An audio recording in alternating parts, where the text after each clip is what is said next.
Hello, everyone, and welcome to Out of Nowhere.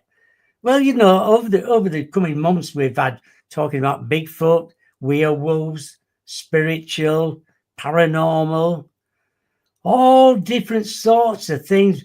And today we've got another fabulous guest on my show. Her name is Jill Renensteiner. Um, Early in years, she's wrote and directed her feature-length comedy films Last Chance, which will be coming out next year. That's a few years ago. In the summer of 2020, Jill shifted gears into documentary filmmaking and produced the cryptic documentaries A Flash of Beauty, um, Bigfoot Revealed, and the sequel, A Flash of Beauty. That's a paranormal Bigfoot.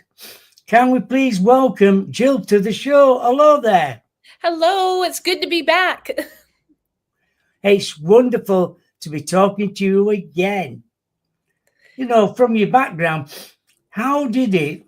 How did you go from being seeing spirit as a child to filmmaking, then Bigfoot, and finally full circle back into spiritual work? It you know what? It took me a while. I like to make things complicated. So I guess it's about the journey, not the destination. Yeah, so I was one of those kids who was able to, as a small child, I was able to see and interact with spirit. I thought everyone could do it. But then when I realized other people couldn't, it really scared me. And so it was something I tried to avoid and tried to like just shut the door on and not pay attention to.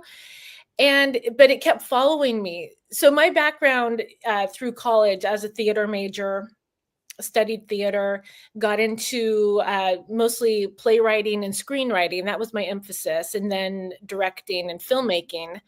And it was a I guess a mainstream commercial path for the most part. We'd have corporate clients doing commercials for, and our individual like narrative films, like dramas and comedies and whatnot, music video, short film. But in 2020, when everything, came to a screeching halt, Yeah. uh, Brett Eichenberger, who's the director of A Flash of Beauty, the series, we'd always been talking about doing some sort of paranormal project. And we finally had the time to do it. And we figured, hey, this is the perfect time to get out in the woods, get some fresh air, stay 6 feet away from people, and just, finally do that Bigfoot documentary we've been talking about. And honestly, we thought it would just be filming over the summer, and we'd put out this project with Bigfoot, ghosts, UFOs, and things would get back to normal. But as soon as we started those first few interviews, as far as Bigfoot's concerned, we met an experiencer named Daryl Adams. And Daryl was the one who kind of led us down the rabbit hole because he had so much just, to us, insane stuff going on his property. And so once we met Daryl, we were introduced to Tobe Johnson. And from there, it's just like, it was like a snowball just picking up. And before we knew it, we were traveling all over the US, interviewing people, meeting people, hearing new theories and stories, and here we are. But in the process of doing this, we were interviewing people who were sensitive, who have abilities. One of them, most recently, whose interview is up on our YouTube channel, Tara Harris, who's a psychic medium. And we started talking, and she's like, you realize you're doing what we do, and you just are either in denial or you just don't know, or you're ignoring it and whatnot. And so through the process of making these Bigfoot documentaries and meeting a lot of other psychic mediums, it helped me, it kind of like the light came back on, so to speak. And it felt like spirit kicked the door down, and it's like, we've been waiting for you. So that's kind of the long story of how it all came full circle. And I think it's good, but you can work with psychic mediums because I think we all ought to work together. people, paranormal, psychic mediums, and people like yourself who are interested in paranormal and doing films. So I think we've all got something to gain from each other and learn from each other. Absolutely. Absolutely. And for this has been, I feel like I've just been a student along the way. I know there's people who claim to be experts or have had all these experiences, but for me, this has just been, I mean, it's really been a gift being able to meet all the people we've come across and learning what they've been through, their theories, and being able to connect what they say to other interviews, and also just meeting people at conferences and whatnot who come up and say, I had this experience. It's not quite Bigfoot, but this happened, and there's elements, but it felt more paranormal, like a ghost haunting. And we can say, wait a minute, we talked to someone last week who had something similar happen, and we can make that introduction. So I almost feel like I've called myself at times a Sasquatch social worker, where I'm connecting people with other people, just so they can share and compare notes. It's strange. When you talk about that, what did you think about Bigfoot originally then? What did you think it was? Well, okay, so I live in Oregon, on the West Coast. This is the Pacific Northwest. This is where Bigfoot lives. And I'll say it, I just figured it was just another creature out in the woods, something undiscovered. Didn't think, I honestly didn't give much thought to it. I didn't doubt it. I'd never seen one. I had no interest in seeing one, but it was interesting to me. But as part of the culture living in the Pacific Northwest. And we had met some people at a conference in 2012 or 2013. It's been a few years. But we went to a private Bigfoot conference for people who've had experiences, who are researchers. It's called Beachfoot. And there we met other researchers, Todd Neese, who became a fast friend. We're still friends. But also Ron Moorhead, Peter Ron, Bird, and many others. So we had that connection as like, oh, there's really a lot more to this. But we still didn't really know what to think. And it wasn't until we started doing the documentary in 2020 that we started meeting people who are having all these outside the box experiences where it was more than just a flesh and blood creature running through the woods. When people start talking about telepathy and seeing lights and witnessing these unnatural movements or visuals, we knew that there was something else going on. And Bob, I'll be completely honest, the more people I talk to, the more I learn, the less I know. Every time I think I'm close to having it figured out, I talk to someone and I have to pause and rethink everything. Exactly, because you never know, because to say, look, you might see a figure and then next minute it's gone, it's disappeared. It's more paranormal than anything in a Bigfoot because it seems to just vanish into thin air. Is it paranormal, or is it just science we don't understand yet? I mean, Ron Maybe. Moorhead gets into the quantum physics and the quantum approach to it about frequency and vibration. And, there's also, animals that are like masters at cloaking and whatnot. Yeah. Oh, yeah. Squid or octopus, even just, walking through the woods, there's so many animals around that you're not going to notice because they've learned the art of camouflage, like owls and deer and what have you. But yeah, it is pretty interesting when something that's like 8 feet tall, very large and bulky, walks behind a tree and then does not emerge from the other side. And there's no trace of it in the background either. But like you're saying about that, a lot of animals can change color, blend in. So you won't see it. It might be there, but we can't see it. There's some people who've talked about it has. I gotta be careful how I phrase this.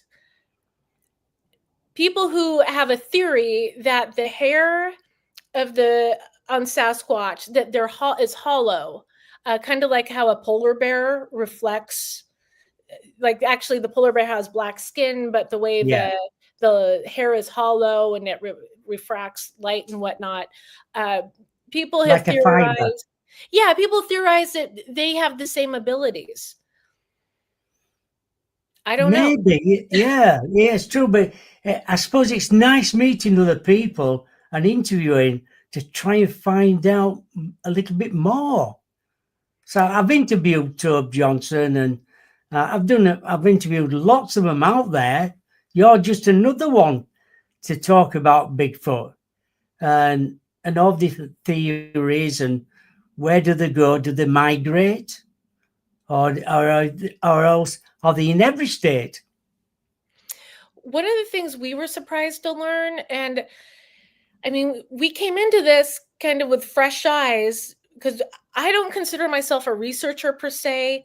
I've had experiences, I collect a lot of information, but I'm not out there living in the woods, habituating and making detailed scientific notes. But we were really surprised to learn that people were having experiences in the Midwest, in Nebraska, where we actually got to visit a location where we saw the eyes glowing at night. We were also bluff charged at that location. We were surprised to learn of so much activity in Ohio. Ohio. Mm. That caught us Yeah, off. exactly. Don't ring a bell, does it?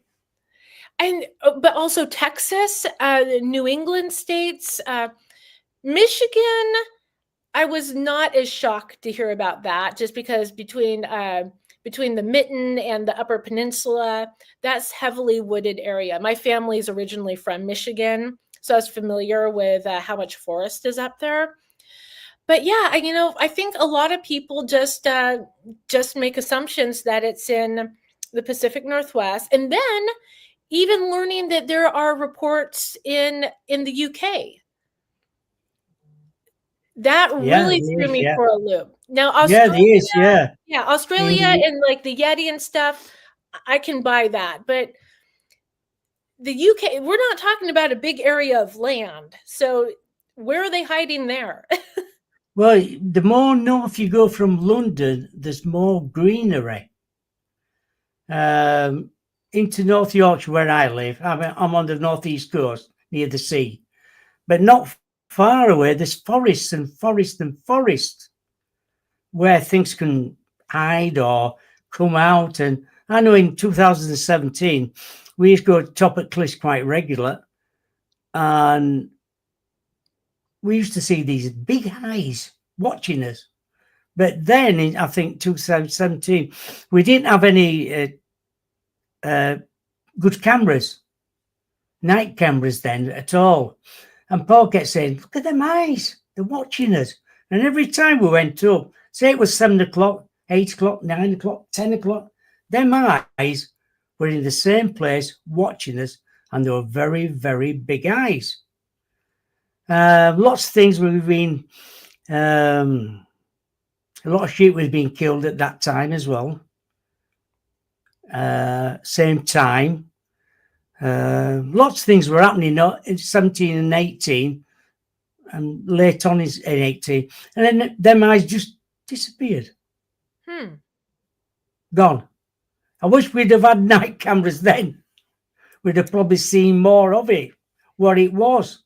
Why was it always there? Was it watching us?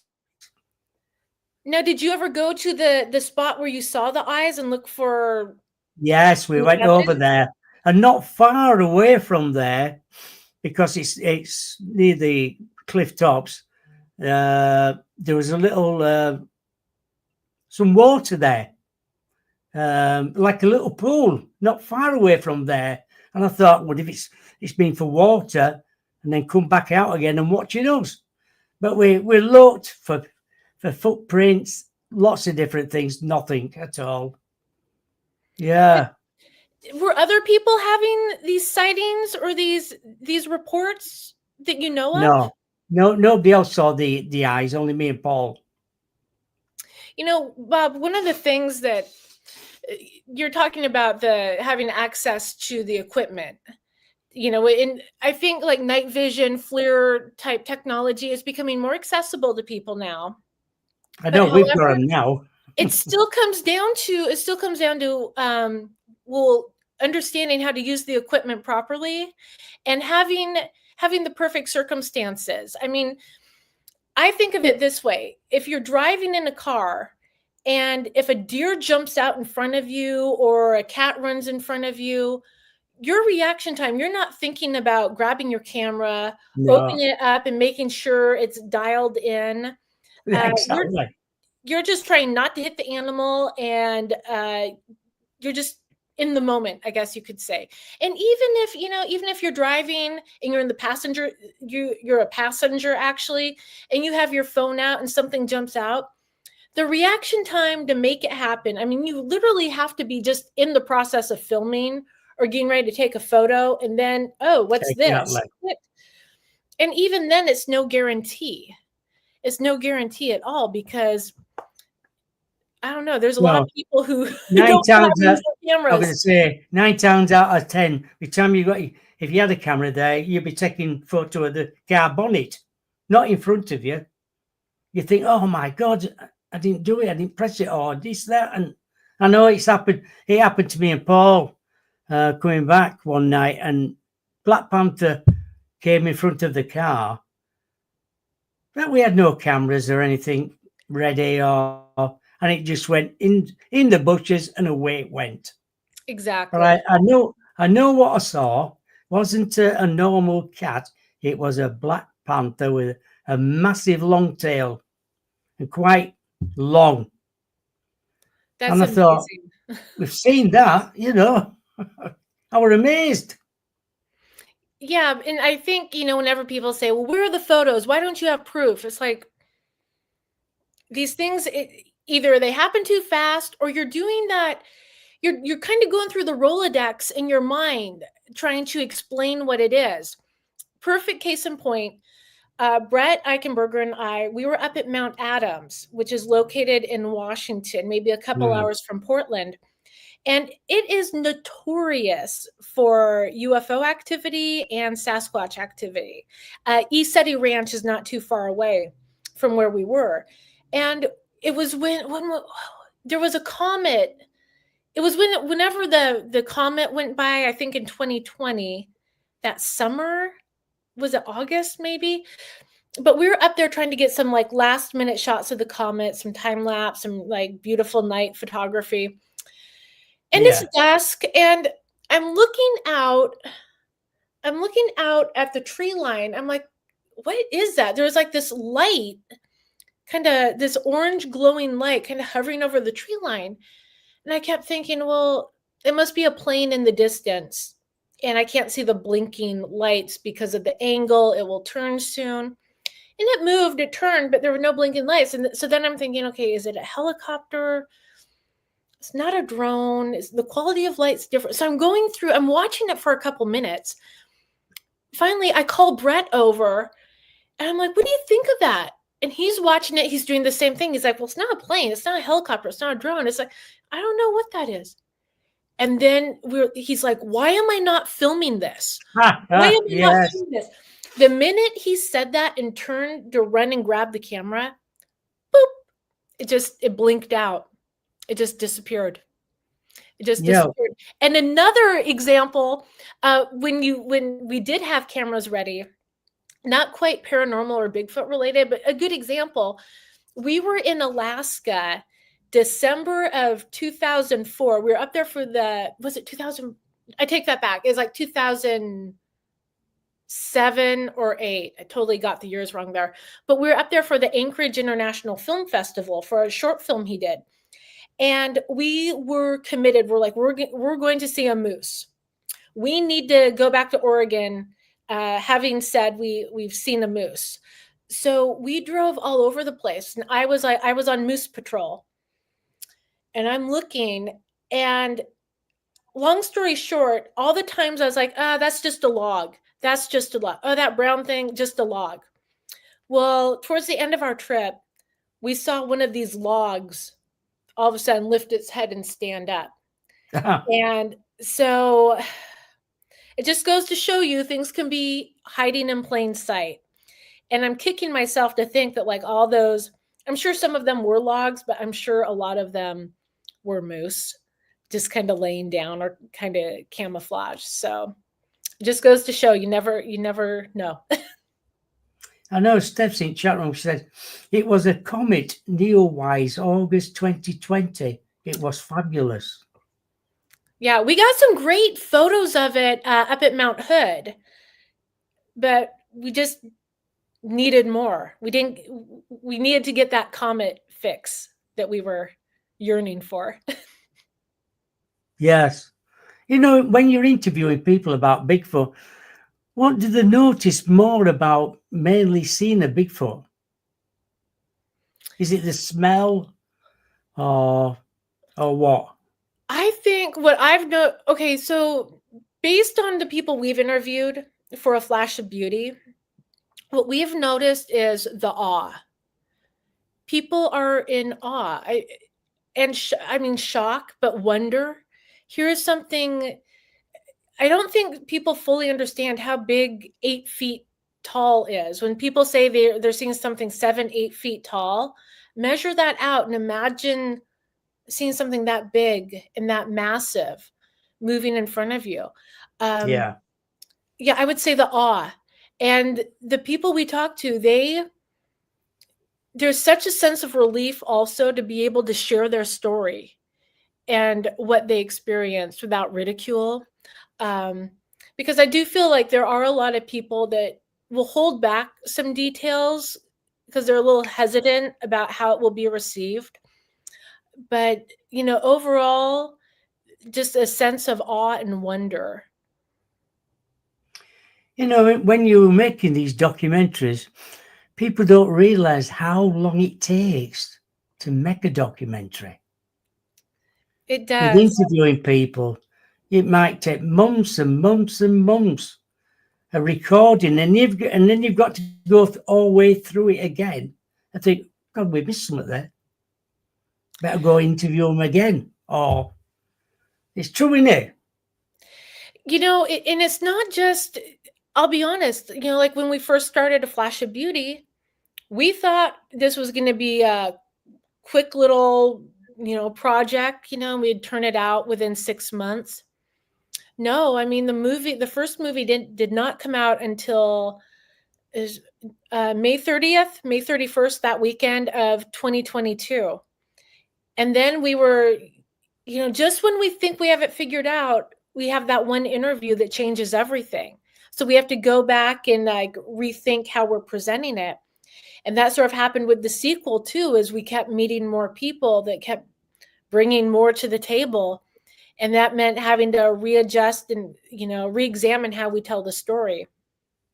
And I can say the same thing is going on right now. We've been working on Ron Moorhead's documentary based on Voices in the Wilderness. Oh, yeah. About the Sierra Sounds and what took place up there. But we're really digging in. We're talking to people who were up there, members of the hunting party who've never gone on camera and shared their story. And we're talking to, other researchers and experts and whatnot. And there's a difference between making something good and making something great. And if it means taking our time to make something great, that's what we have to do.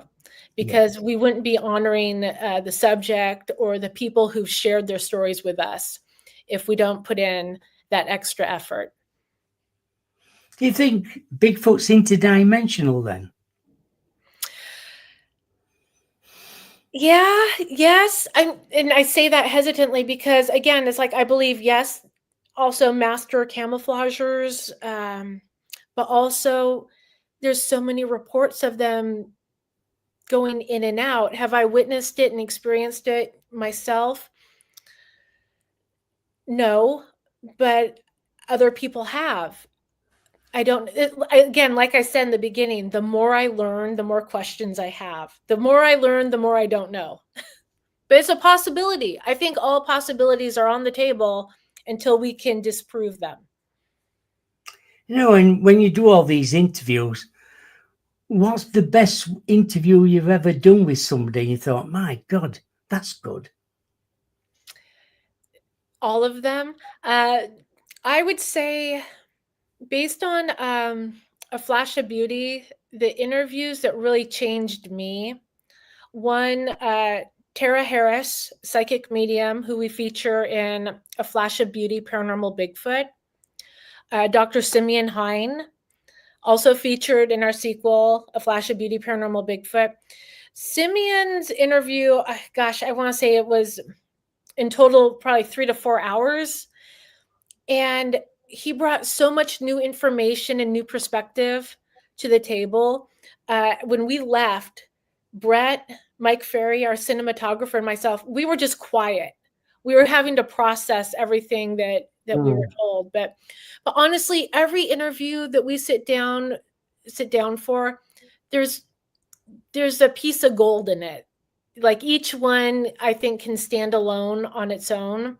And I'd even say most recently, like looking back, our interviews with Sonia Zohar, who recently passed from cancer. I mean, going back and watching her interviews now, it hits differently. Yes, it does, hits yeah. differently. And of course, going through the comments and seeing how she's impacted people. And I guess that's why I say each one is a favorite, because I know each of those interviews is impacting people we'll never even know about in such profound ways. I know Lee Roscoe's in the chat room. He said, A Flash of Beauty is a brilliant and some of the best encounters recorded on film. Thank you. That's from Lee Roscoe. He's a friend of mine. He's a great guy. Oh, thank you so much. Yeah, when we talk about Bigfoot, they can communicate with other people. With others, they can communicate, and you can hear the voices. It's amazing how they communicate in the forest with each other to say about there's people around here. But do you think they're frightened of us, or are we frightened of them? I think both. And I want to circle back to communication in just a moment. But what you're saying, your question about is it that we're frightened of them, or are they frightened of us? I think it's both. I'm sure they've witnessed over hundreds of years of how humans interact and what we're capable of. We haven't exactly put our best foot forward in the U.S. as far as the westward expansion and how we interacted with the Native Americans and how we took land and whatnot. So yeah. Going off of that, they have all the reason to be frightened, but also seeing observing how we treat one another, and our respect or lack of respect for the wilderness. Now, I do believe that there are people who do have relationships with them based on respect and respectful interactions. But I think just as many, I think a lot of it might be misunderstanding also. A lot of people assuming these are scary monsters in the woods. And I'm not saying that doesn't exist, that there aren't ones that can be violent and a danger. But I think for the most part, they just want to mind their own business. They want to be left alone. And they probably feel the same about us. Yeah, Lee's just saying again. I'll just put it up here so you can see it as well. It's great. It's quite right what it says. Wait a minute. There. They have more brains than us. As we as humans, we destroy everything. Yeah. I think it's going to get worse before it gets better. Yeah. What do you think it will take the government agencies to have publicly come out and say this species exists? I think a lot. So there's two ways of looking at this. So in the 70s, I believe it was, yeah, in the 70s, the U.S. Army Corps of Engineers they put together kind of like a handbook or a resource guide for Washington State on things you might run into in the forest. And they did list Sasquatch as one of the things, along with like deer, elk, bear, and whatnot. They quickly recalled that, and they're like, oh, we hired someone who thought it would be funny to put it in. There were multiple stories going around about why that was. I think, as we've been told, uh, there's a let me think about the best way to say this. There's a couple ways of looking at this from environmental and economic standpoint. Recognizing them would do a number on the logging industry, as well as I think the parks department and how people recreate and the money that that brings in. Mm. I also think it would complicate uh, laws about like legalities and stuff. Are like, is it, if these are human or a type of human, what rights do they have? Um, and to be honest, look at how long it's taken for the government to disclose UAPs, UFOs, and whatnot, and acknowledging that, yeah, there is something going on. You think about 20 years ago, if you came forward and said, I saw a UFO, I saw a UAP, like the Phoenix Lights, for example, how much smoke and mirrors went on to say, no, those were just flares. Oh, you didn't see anything. You people are crazy. Yeah. And now it's kind of just like, oh, another day, another, UAP disclosure from the Navy or from the government. So I think at the rate we're going, at least here in the US with disclosure, once we have full contact with UFOs, and that's on the table and out in the open, we have the open contact. I think Bigfoot Sasquatch will just kind of ride the coattails and just kind of sneak in. But I do think it does complicate a lot of economics, and I guess just like on a morality, level. Like, do we have laws for them? Do we set up rights for protection? It definitely throws a kink in things.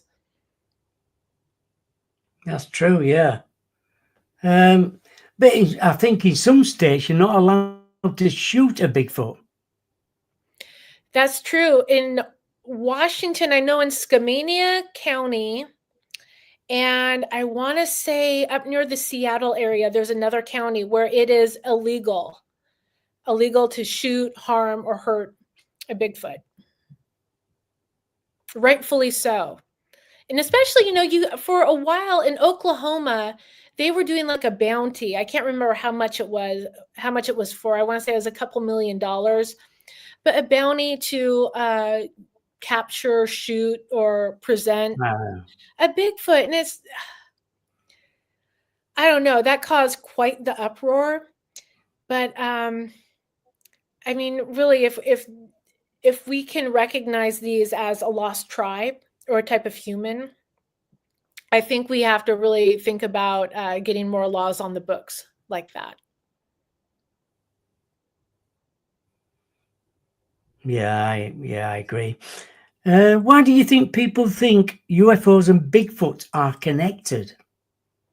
A lot of people say that they have, around the same time they have their Bigfoot encounter, like just prior to it or afterwards, they have a UFO sighting, or they're seeing orbs in the woods.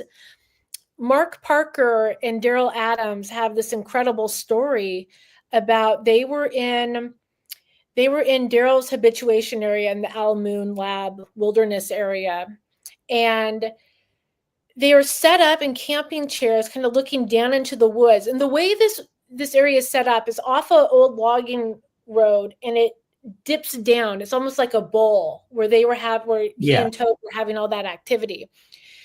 And as they're sitting there, here they start seeing these orbs floating through the trees in the woods, and there was a red one, and Daryl said to Mark, something's going to happen. Something always happens when the orbs show up.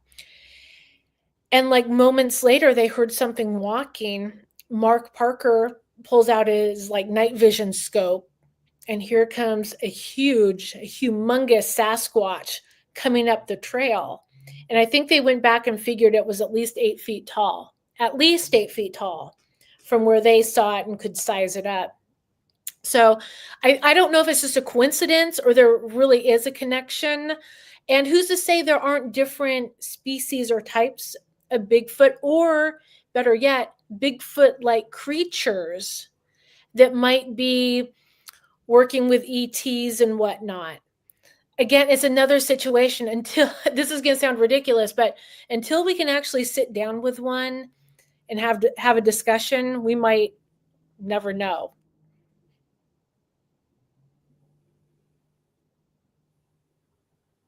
True. Lee's just asking now. Where are we? Jill, what do you think about Bigfoot seeing Odin orbs? Thanks again, Bob, for your time tonight. Bob, do you mean you Odin, like, hey, Odin orb. I'm getting all my Bobs confused. Do you mean physically holding them? Lee, or just being in the vicinity? What do you think about Bigfoot seeing Odin? Yeah, it must have been. He's probably seen some photos of a Bigfoot holding some sort of orb in the Rand, I presume. I don't know about that. Yes. I do know, Dr. Simeon Hine, he discusses how he gets into, and this all ties into a lot of the things paranormal, like ghost hunting investigators find. That's right. But with the electromagnetic activity, it could be a byproduct of dark matter interacting and whatnot. I don't know about the connection. As far as physically like holding one, I don't know, but I'm willing to bet if it has to do something with electromagnetic activity, and let's say hypothetically it is interdimensional, or they're coming in from a frequency or vibration that we can't detect or understand, I guess maybe in that transition, it sparks something that happens. I'm shooting from the hip here. I don't know. What did you think about that Bob Gibling Bigfoot film? What they did all them years ago? Oh, with Patty. Yeah, with Patterson. At Bluff Creek. I'll tell you what, I've been down to Bluff Creek. It is not an easy place to get to. And I'll tell you what, for all the people who say that the Patterson Gimlin film is a hoax, here's the thing. Those guys were cowboys from Yakima. If they wanted to pull off a stunt like this, they could have done it at Mount Adams. They didn't have to travel all the way down to Northern California. And also, I think it comes down to the suit. You can't make a suit like that, especially back then. At the time, I believe that same year, the Academy Award for Best Costuming is like Best Costume went to Planet of the Apes. And those costumes were pretty subpar, so to speak, when you compare it to what they caught on film. So I absolutely think that's the real dollar bill, so to speak. And I know that just over the last few years, they did there was a special on TV. I know Dr. Jeff Meldrum participated, and they like up-resed it to 4K, and you could really see the detail in the movements and the muscle, whatnot. So I believe it. And it's such a unique remote area that is known for Sasquatch activity. I just definitely fake that.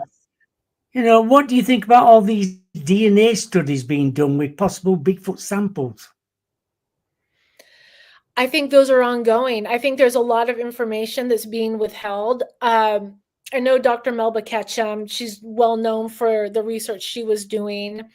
And I think the results that she found and presented, a lot of people, again, it throws a kink. It throws a kink in things. And based on what we've been told and are being led to believe, I do know that she's doing ongoing DNA testing and studies. But there's also speculation that in some of these DNA tests, I've heard that the DNA samples are disappearing. Somehow they're being misplaced.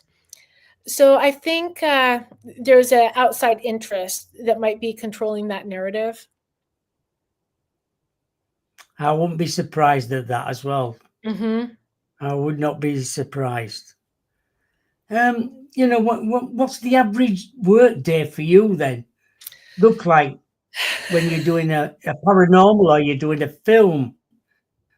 What's an average day like for you? An average day consists of a lot of coffee, and every day is different. Typically, let's see here. There is no typical day. So Brett and I, we do have a production company. So we have our non-paranormal, non-Sasquatch clients and their projects that we work on. But it's also, following up with reports and with witnesses. Right now, we're working on a couple we're working on the Ron Moorhead documentary. We're also working on a Flash of Beauty 3, which focuses all on the Native American perspective and their experiences.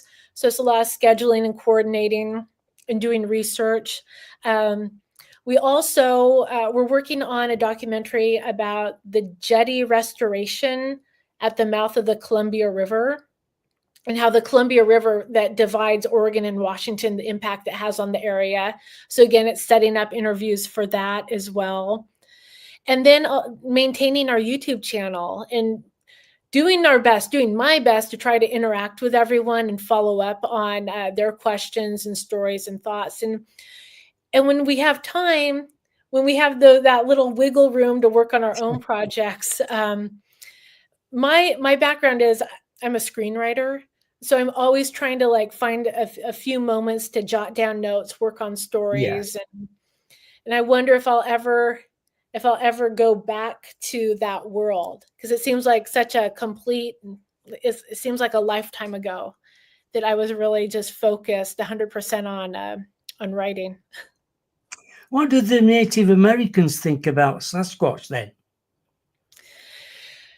There's a lot there. A lot of them consider it their brother in the wood. This is a family. This is another tribe. I know they used to, I'm going to say, barter with them at one time, all them years ago. Their grandparents used to give them gifts, and Sasquatch used to give them stuff as well. I've heard them stories going back in time. Well, yeah, trading was always part of that, was a part of their, their history. And we see that today, even modern day, people gifting and leaving things and them disappearing and something else being left in return. And again, I think there's a lot to be said about the regions.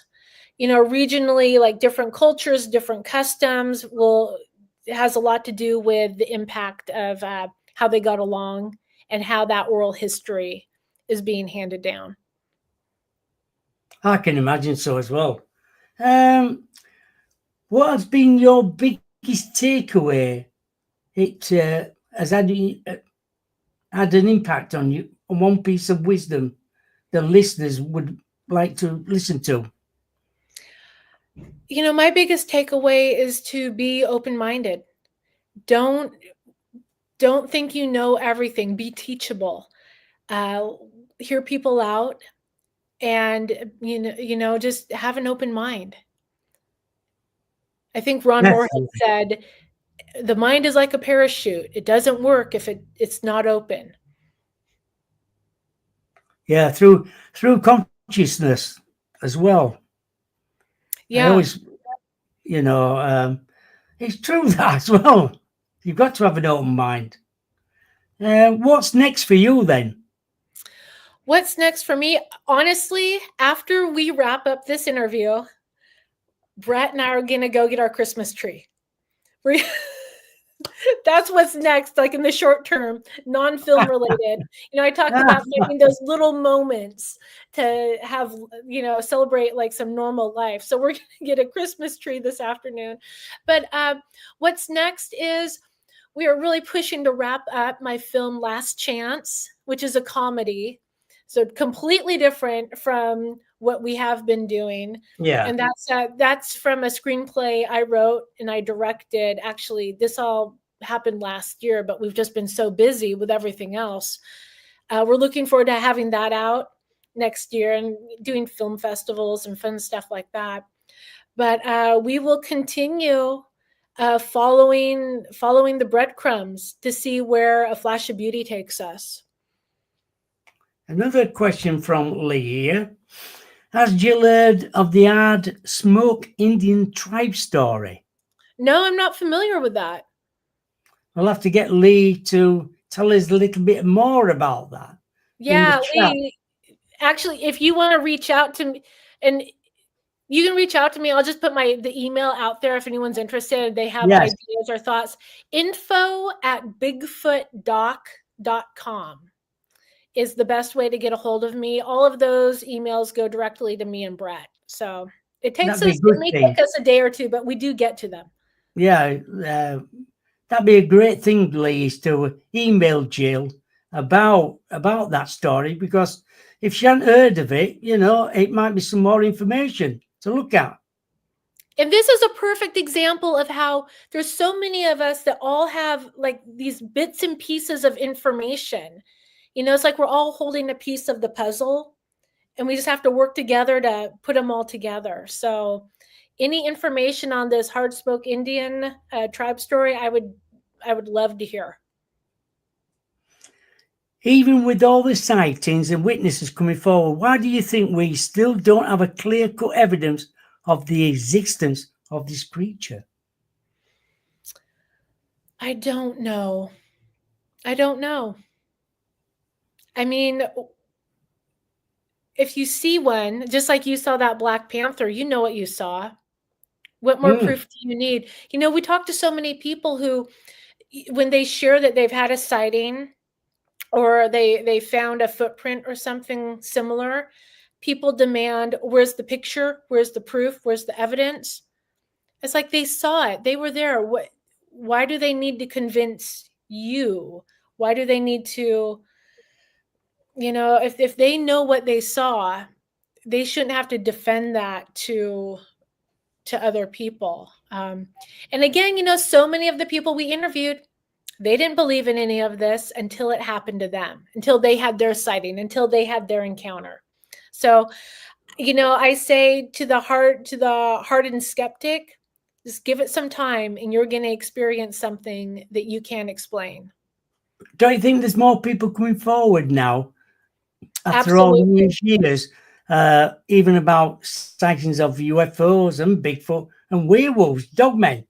More people coming forward now and saying, I didn't want to say all in the past because I got ridiculed as mad, and I kept quiet, and I think it's the right time now to tell my story.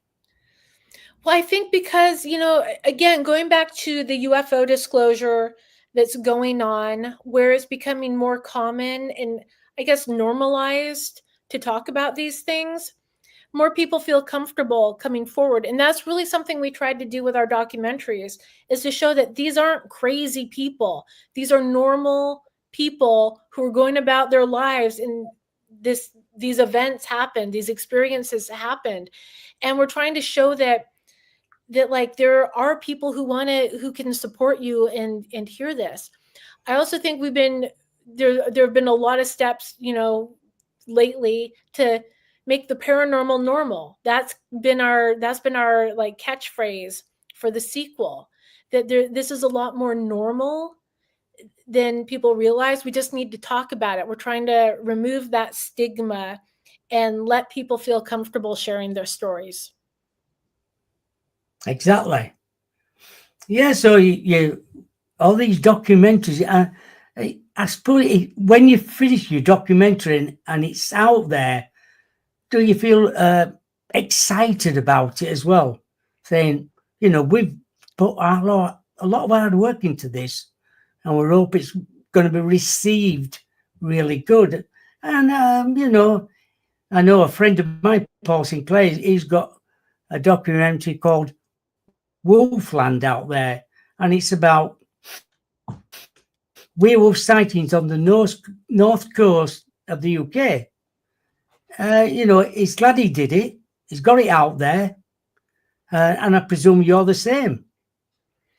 Yeah, when you pour your heart into making these projects, and it's almost like raising a child, from conception with the idea all the way to, they're adults and they're being pushed out the nest, and going out into the real world. You just have to let them go out there and live their lives, so to speak. So it's really, the most rewarding part for us is being able to, be at screenings and be at conferences where we can be there and experience the audience watching and reacting.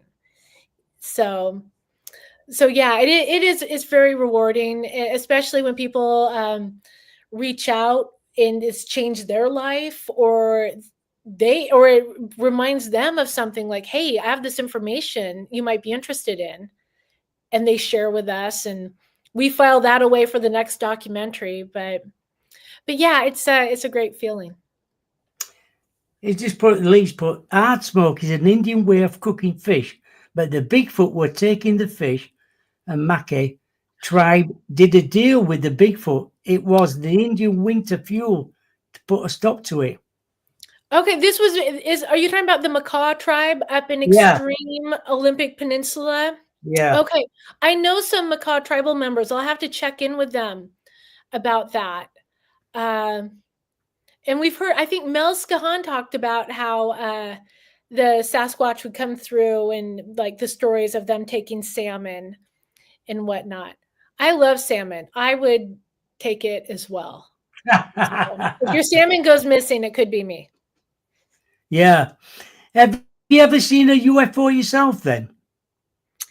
We did. I'm convinced what we saw that time up at Mount Adams was a UFO. We also had an incident in Vernal, Utah in September of 2021. We were at Phenomicon, and we were just attendees. It was our very first year. And that was when we were able to get Dr. Meldrum's interview. He was actually staying in the same hotel as us. So we just grabbed like a meeting room and did a quick interview. But we went out for a drive. We drove east of town, and we went to a little town called Dinosaur, Colorado, just to say we went there. And on our way back towards Vernal, we had some time to kill before our interview with Daryl Wilson, who we end A Flash of Beauty, Bigfoot Revealed with. And we went to this kind of rustic, primitive campsite on the right-hand side of the road, and there was a huge ridge line ahead of us. And it was a perfect day. Bluebird sky, not a cloud I don't remember there being any clouds whatsoever. But we got out of the car and we're just kind of walking around. And there was a weird energy. That's the best way I can explain it. Something seemed a little bit off. And I was taking notice of this circular area of where there was a clearing with trees around it. And I was thinking of James Keenan had given a talk the day before where he was discussing how the Native Americans in the area, how they'd plant trees to signify spiritual areas. So I was thinking about that. Meanwhile, up the hill, Brett is staring at the sky, and someone had once told him, if you want to, like someone who had been abducted or was a contactee, if you ever want to see us, just shout out for us to show ourselves. I turn around, Brett is staring at the sky, and he yelled out, he's like, "Show yourselves." And I'm like, okay. So I'm looking up at the sky, and I kid you not, out of nowhere, out of this blue sky, this little swirl of cloud begins. And it wasn't just a normal cloud. It had like it was geometric. And Brett asked me, "Are you watching this?" I'm like, "I am watching this." And as this cloud formed with geometric like sides and whatnot, a metal thing came flying out, came tumbling. We're watching this metal disc come out of the cloud. Then the cloud dissipates and just kind of, blows away. And we're like, we're watching a UFO. We're watching something is happening. And again, Brett says, "Why am I not filming?" He didn't have his camera or his cell phone even. He left his cell phone in the car. We have all this incredible equipment filming in the car. I have my cell phone. I pull it up. I'm trying to film, and trying to film on a bright day, I couldn't even see the screen. I'm like, I'm hoping I get it. I got a clip of it, this little silver thing tumbling. It landed on the ridge. Brett tried to fly his drone to the ridge. He kept getting alerts on his controller. He's getting messages that there was interference, that something was like do not hang items off the drone. Yeah. There's nothing hanging off the drone. But he was having all sorts of problems. So he had to come back. We took so many photos. I mean, once it landed on the ridge, we lost sight of it. So who knows? But when we talked to other people back in Vernal, they're like, "Oh yeah, the little things come down all the time."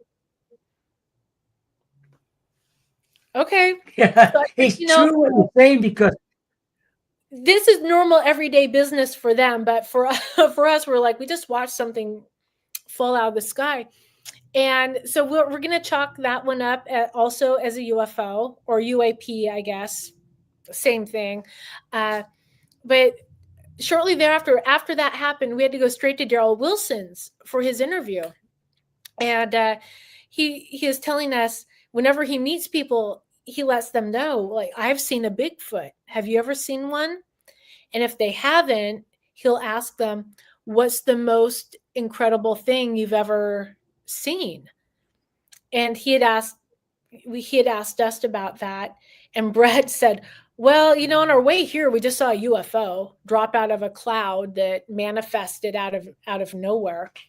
So that was our interesting thing that we saw. But it's true what you're saying, because you're so involved at looking at something, you forget about cameras. You do. Yeah. I've seen it happen to me and Paul and various other people, and then by the time you get it out to do it, it vanishes. Yeah, and you're so caught up, you don't want to take your eyes off of it. It's true. You don't want to miss anything. You're right there as well. We've about nearly come to the finish.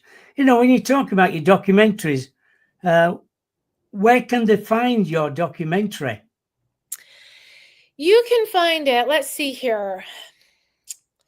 Well, I know currently we do have our YouTube channel that has a Flash of Beauty Bigfoot Revealed, and I think a Flash of Beauty Paranormal Bigfoot's on there.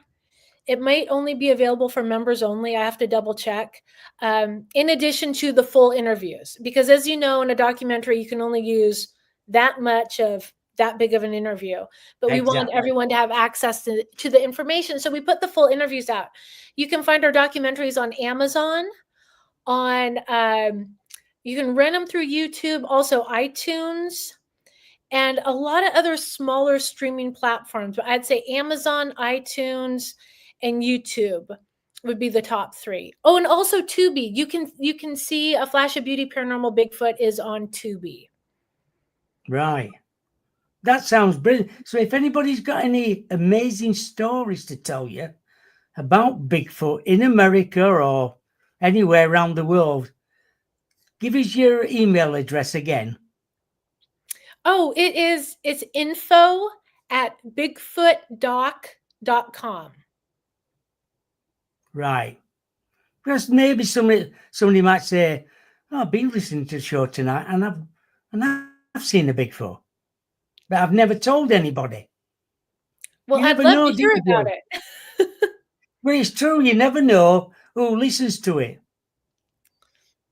Well, I'm all ears. So if you want to share a story with me, I will be the Sasquatch social worker who will listen and try. Well, let's try to make sense of it. Yeah, yeah. Thank you to everybody in the chat room, especially Lee. Lee's always got questions, and Rebecca and Mel, Stargazer, Diane. There's been quite a few in there. Steph is usually there as well. And Rebecca. There's quite a few always in the chat room. They've always got some interesting stories to tell us and ask questions. So without you, it makes the show, and besides a wonderful guest as usual. Diane just said a lovely guest tonight. That meaning you, Jill. Thank you. This was such a treat.